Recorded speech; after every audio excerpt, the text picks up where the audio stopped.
gabrummaatu nu baase malee dhaabni nu hogganu dhaabni nu bitu hin jiru akka Hacaaluun jedhe Oromoon qaaliidha gabrummaan ummata maallaqaan bitamuu miti Oromoo irratti akkasii jara hoggantoota teen gadaa dhiifamanii hoggantoonni keenya gadaa dhiifamanii yoo hoggantoonni keenya gad hin dhiifamin nullee hiriira hin dhaabnu qeerroo biyyaa isin bira jirra waa hundaanuu maallaqaanis ta'e mootummaa alaatiinis ta'e isin bira jirra bilisiginnaan kijibduudha Oromoon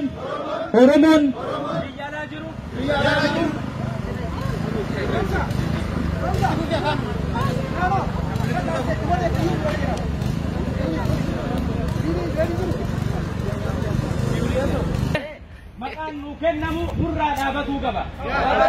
Maqaan Abiyyi kijiba miidiyaa irra bahee Oromoo biyya alaa jirtu akka waan TPLF ajajamuu godhee akka waan dhaabni biraan ajajuu godhee haasa'u kijiba irraa dhumaati jechuudha. Namni kamuu alaabaa garaagaraa sabaaf sablammootaa asitti argaa jirra. Namni dhufee qabsoo Oromootti makame kamuu ni qeeballa. Kan qabsaa'aa jirruuf sabaaf sablammoonni hunduu akka qixxee ta'aniif malee Oromoon sabaaf sablammoota cunqursuudhaaf yaadu tokkolleen hin jiru. Kijiba dhiisaa bilisiginnaa kijiba dhiisaa Oromoon if danda'adha. Qabsoodhaan danda'adha. Biyya sanii miti Afrikaaf gaya yoo barbaadan abbaa keessan gaafadhaa. Ifinaa ture Mallas gaafa Oromoon ka'e miti jedhe Mallas Afrikaan hin deebistu jedhe.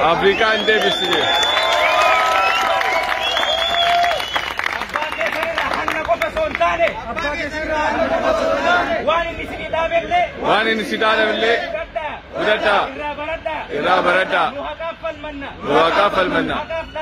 Haadhaaf dhaabanna Biyya keenyaaf dhaabanna Mirga namaa hin tuyne Qabeenya namaa hin tuyne Inni namaa hin saamne Oromoon dachiisuu irratti du'e qabeenya fi saamame mirga fi dhabe gaafiin Oromoo mirga walqixxummaati gaafii abbaa biyyummaa haqa Oromummaan qabu haa deebi'uudhaaf yoo isin hin deebine biyyi sun nagaa hin argattu akka Abiy deemu kanatti biyyi sun diigamuuf taati mootummaan ummataaf yaadu waan ummanni fedhu godha mootummaan ummataaf hin yaadne ummataan daldala fakkeenyaaf ummata amantiin walitti buusa ummata gandaan walitti buusa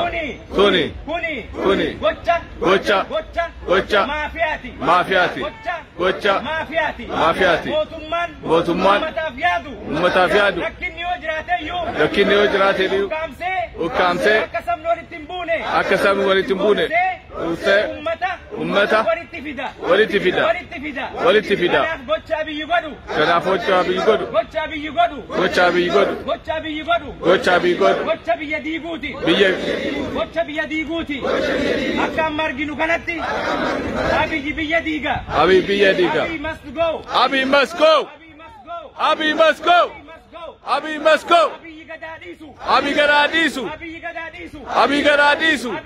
Abiyyiin kashuume karaa kiloo galche Oromoodha qeerroodha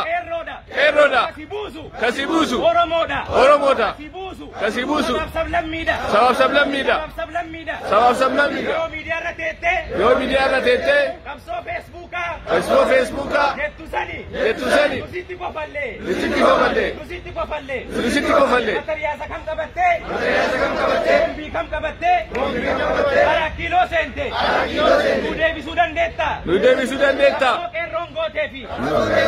Kapso diasporaan godheen. Ara kiiloo seente. Yoo deebii isa uummataan deebisne. Gadhiiftee salphattee lafarraa harkifamtee akka warra gabroonfataatti. Dabamuuf taata. Yoo garuu amma daftee deebise.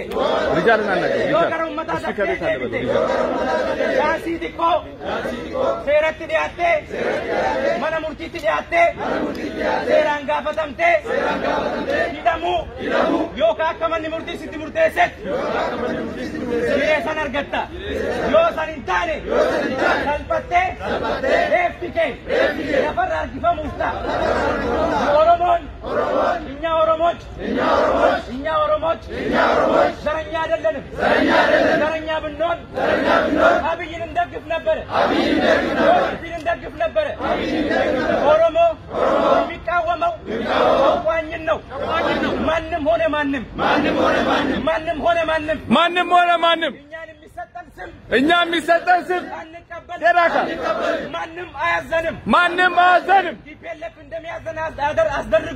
ቲፒኤልኤፍ እንደሚያዘን አስደርጎ ፕሮፓጋንዳ የሚነዱትን እንቃወማለን ማንም ተጨቋኝ ብሔረሰብ አንድ ላይ ሆነን ግን ተቋይ መንግስትን እንቃወማለን አብይ አህመድ ያቺን ሀገር የመምራት አቅምም ሞራልም የለውም በፊትም አስጨፈጨፈን አሁንም ጨፈጨፈን ገደለን ሰረቀን አዋቂዎቻችን ጨረሰ አብይ ይልቀቅ